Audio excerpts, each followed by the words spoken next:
we're back, and I just have to refamiliarize myself with the game a little bit. It's weird, I'm really hooked on this game at the moment right now, but I don't want to go pre-recording everything and getting too far ahead, and then I won't be able to accept any viewer feedback in the comments or anything that people might leave. So it's been a couple of days since I've played. What we were going to do now is select a new quest. A missing child. This sounds very important. I mean, if a child's gone missing, I think you have to keep searching in the first 48 hours or something, and if you don't find them, then you probably never will. Or is that dogs? I'm not really sure. Let's see. New Conotania was abuzz with the news of a child gone missing. Recovering the child safely would be an incredible boon to kingdom morale.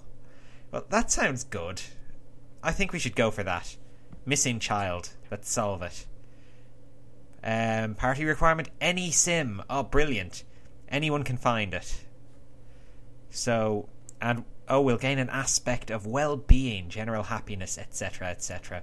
So who am I sending? Shepherd Cirillo, Sir Sidney, or Lady Brindy? I think this is the job for Sir Sidney. He's a brave knight. He can go out, find a missing child, slay some dragons. He's the man for the job. Let's go, Sir Sidney. Where is he? Oh, look at him. He's practicing his sword fighting. He really is a knight of the realm. Oh. He has something to say. Guards have been informed... Oh, it's gone. And I had a cool voice for him and everything. What's causing this disturbance? No, that's a terrible voice.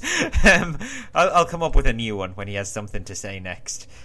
But for now, where does Sir Sidney have to go? I have to investigate the disturbance with a guard. Well, there's lots of them around, apparently. The nearest ones are here. Let's go investigate with this dude. Who is he?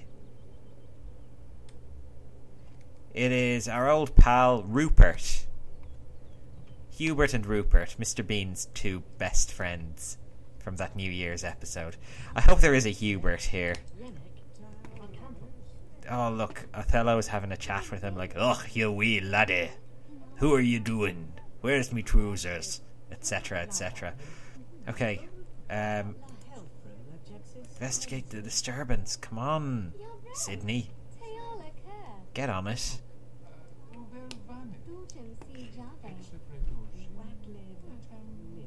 Let's see what's going on. Oh! Looks like Rupert knows something. Rupert's like, "Yes, I kidnapped that child myself last week." No. Alas. No, that's not a good voice either. I'm just getting into character here. Alas, a poor child has gone missing. A few of the villagers claim to have seen a small boy hiding around the town. Perhaps there is some way for me to help find him. That was a little bit Solid Snake, a little bit, I don't know, John Wayne, but it'll do. He's, apparently an American knight. Yeah, we'll roll with that. How should he proceed? Find the missing boy without the help of other guards, or intimidate guards into increasing their search efforts. I think he's a lone wolf. Let's find the boy on our own. My guards know the city like the back of their hand. If the child was hiding here, he would have turned up by now. However, most have barely left the city. I should take a trip around the outskirts by boat to see if anything turns up. Oh, he needs dinner first. Yeah, the missing child is very important, but first let's make a stew. Or some gruel. A nice bowl of gruel to start the day. I'm sorry, someone forgot to buy porridge, Sidney. This is what you're going to have to deal with. Oh, he has jobs as well. He has to guard the forest and sharpen his sword. Okay, we'll do those first as well. So, finding the child... Oh, don't sit in the Queen's chair! Oh my god, that's such a faux pas! Oh god, I hope no one sees him. He's going to get decapitated. Anyway, yeah, finding the missing child is priority 1 after guarding the forest and sharpening my sword. How do I sharpen the sword? Do I need some kind of grind wheel? Okay, I'll guard the forest first. That should be nice and easy. The forest is over here somewhere, isn't it? Do I see Vladimir there at the church? I think he's a vampire. Why would he be at the church? The religious symbols would, probably cause him to burst into flames or something. Maybe he just endures it. Maybe it's a kind of penance. He's one of these religious people into self-flagellation and stuff. Sir Sidney saw a travelling merchant lying along the mountain path. He appeared to be injured in some way and in need of assistance. As Sidney approached, the merchant weakly reached towards him and mouthed the word help. Help! The pitiful merchant was clearly in need of medical attention. A few stores from Sidney's pack would do the trick. It wouldn't cost more than a few gold simoles to replace. Opportunity! The merchant was clearly helpless and probably near death. Why waste good supplies on someone who is doomed, and more importantly, why pass up free goods that would probably be salvaged by the next traveller anyway? Sidney could leave the merchant for dead and take anything of value. Oh, okay. This is tough. I don't know if I want Sidney to be a good guy or a villain. He sounds a little bit like a villain. Let's go for opportunity. Let's rob the stuff. Ignoring the pitiful murmurings of the merchant, Sidney collected everything of value from the merchant's camp and moved on. The camp had several items the merchant was planning to sell, as well as a small coin purse. I found 100 simoleons and some mithril. That's pretty good. I mean, if I had a blacksmith, they could probably work that mithril into something, but I don't. Sidney's no blacksmith. Does he have some sort of sword sharpie stone or something? Can he sharpen his sword with mithril? No. Oh, he can just do it anyway. There we go.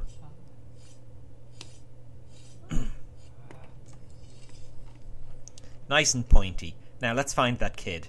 Where was I going to look for him? Investigate the outskirts by boat. Oh. Where's there a boat? Oh, there's a boat. Travel to the outskirts, Sidney. Go for it. Look at him, he's thinking of sunshine and donkeys. His two favourite things. If there's one thing that will make Sidney spring into action, it's the promise of sunshine and donkeys. So, he's off to the beach where he's likely to find those things. What's his personality? He's a haggler, he's vain, and he's a fool. Oh yeah, he's definitely going to be a bad guy. Not because he's particularly evil, just he's an idiot. He's villainous through his stupidity. Well, time to sail off anyway. Do I get to follow him to where he goes, I wonder? Or does the boat just sail off and I have to wait? Oh, it just sails off. Oh, here we go. The crazy guy up in the crow's nest was screaming about some mysterious island on the horizon again. None appeared on the map.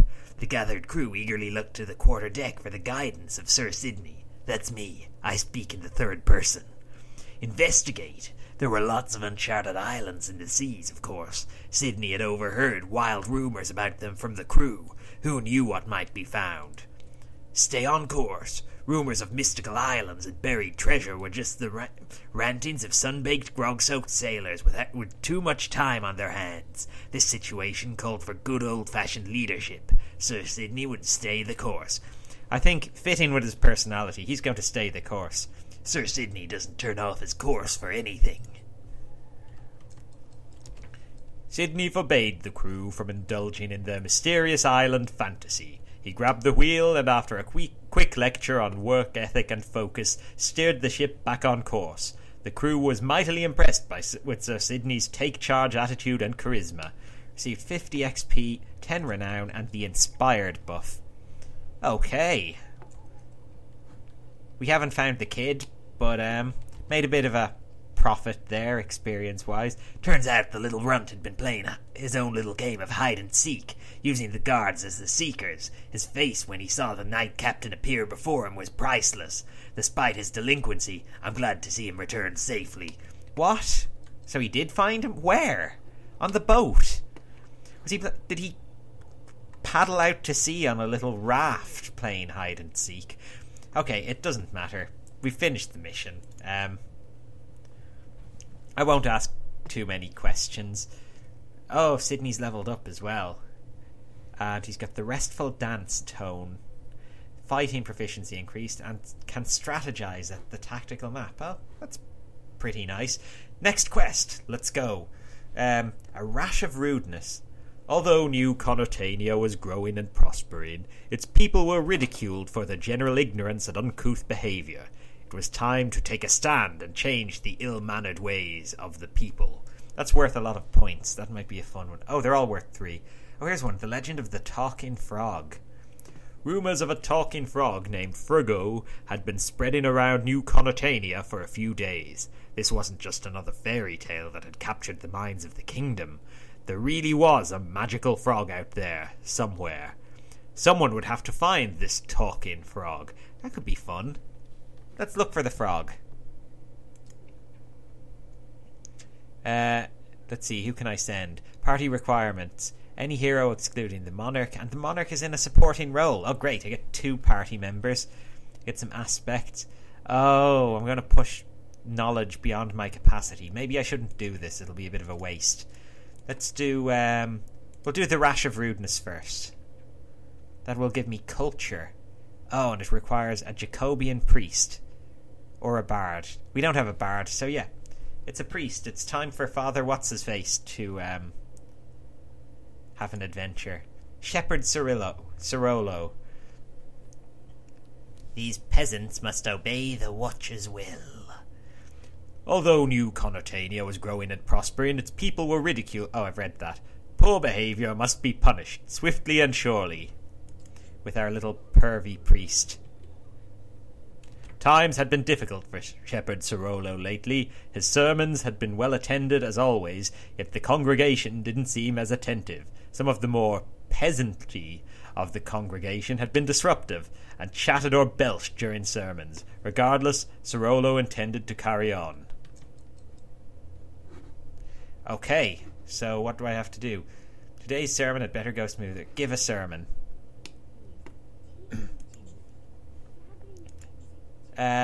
Oh, I have to set a time. What time is it now? 12 a.m. Let's set one for 8 a.m. Or can I just give one on this altar? No, I have to set a time. Okay, 8 a.m. everyone.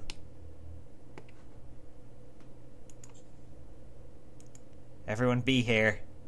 Be here or be square, I guess. I don't know. Now, what's up with Cirolo? Oh, he's tired.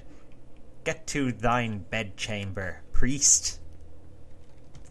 Thou needst thy rest, holy man. Oh, look at him.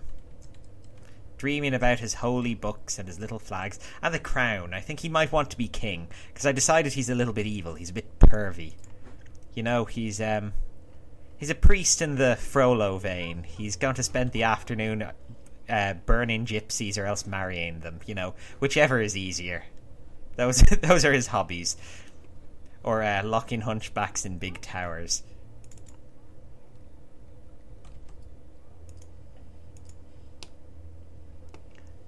Oh god, he really sleeps. He's got to be up early anyway. Come on, get up, get up. It's time to go say your sermon and have some breakfast as well. Look at his little nightcap. Oh, he can only make gruel as well. Why does everyone just have gruel? I suppose I need to send everyone in town shopping now. Or else we're going to be very malnourished. Oh, rather than eat it, he seems to have placed the gruel on the ground so as to warm his feet with the steam rising off it. Which is a good idea on a cold morning, but really not what we need right now. What's this? Dry spell. Oh, he has to kiss or woohoo someone because he's in a bad mood. Well, let's say the sermon anyway. Oh, it's not time yet. Here's some women. Peasant Eugenia. Let's go flirt with her. Hello, young lady. How are you? I am here to woo you. I am the priest in this church. Aren't you a pretty one? Yes. at your face. Oh, that's what. It's actually really creepy. I might be going too far with this. Praise her beauty. Praise her beauty. My, what awfully nice elbows you have there. Would you like to have them blessed? Yes. Bestow favour. Here is a flower. I robbed it off a blind child. The little bastard didn't put up much of a fight. I just had to kick him once to knock him over. Oh, she prefers this one. This one isn't from a blind child. That seemed to put you off last time. Is it 6 a.m. yet? It nearly is. Okay, everyone's showing up for this sermon now. And Cirolo's still busy flirting. I don't think I can actually start until it is 6 a.m. on the dot, though. Okay. Yeah, it's time. You wait here, baby. I'll be back after the sermon. Oh, it was 8 a.m. I set it to, wasn't it? I can't even remember. Okay, we'll just hang around the church and flirt with people, and at some stage a sermon will start. Oh, wow, this is going pretty well over here, actually. Look at her, she's like, I like your hat, mister. Oh, thank you very much. She's flirting back. Ask her to court. No, serenade her. You filthy old man. Oh, he's got quite the singing voice, hasn't he? I mean, his speaking voice is twisted and perverted, but his singing voice, it's like an angel. Oh, kiss her. Right here in front of the congregation. I don't care who sees. Oh, no, she didn't go for it. Watcher's touch. Give her the old watcher's touch, yeah. Yeah, let's see what that'll do on her. Oh, it seems to be something magic, rather than... Eugenia has been touched by the Watcher in inappropriate places. Oh. Again with the flowers. You see, he actually just bought a big bouquet of them and he's handing them out one at a time. Because it looks more romantic if he just gives one flower. And it saves money to buy in bulk. He's... because he's a haggler as well. It's fitting with his character. Pronounce your undivine devotion, yeah. Did I say undivine devotion? I mean undying devotion. Right. Let's see if he can finally kiss her. Oh, no. Come on. What am I missing here? I'll just fly through another round of creepy interactions. And then it should be sermon time. Oh, she thinks he's being extremely irresistible. This is good. That's, you know, that's generally a good state to be in. Give her a kiss. Let me tickle your face with my whiskers.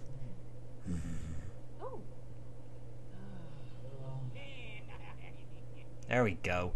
Now, I think it's sermon time. In a couple of minutes. Come on. Ah, here we go. Give the sermon. Calm. No, make it intense.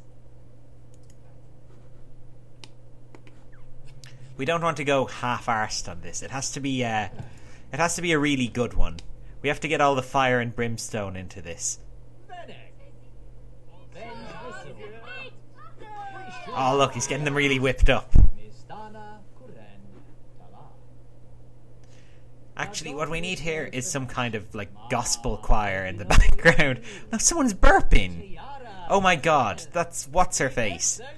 Peasant Eugenia, that's Cirolo's girlfriend. You'd think she'd be more respectful.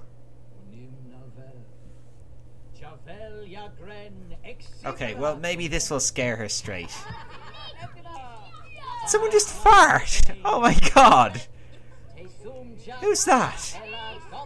Oh my god, these people are being so rude. I can understand why Cirolo has grown up to be such a bitter and twisted man. It's weird how bitter and twisted just combined into Twitter there, because I don't know, maybe that's where the name for Twitter came from. Now I can understand why he's angry about this. This town really needs to have some manners put on them, and I really think Cirolo's the man to deliver this harsh frontier justice.